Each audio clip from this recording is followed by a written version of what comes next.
నీకు ఊరి పని మనిషి నువ్వు ఎవరు స్వాధీనమా రైకుల ఆస్థానం వరకు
నీ పాదములకు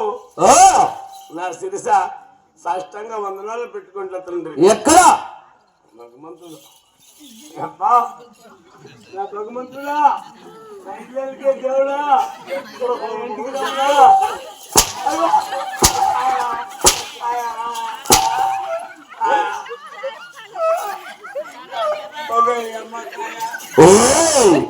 ఎందుకాయల అమాయకుడ పృథ్వీలోక భీకులై నగారుత సంపన్నమై చెప్పన్నారు దేశాలకి వీర పదవులు పేరు గాయించి నేను పేరు విన్న మొత్తమున సకల గిరిమోన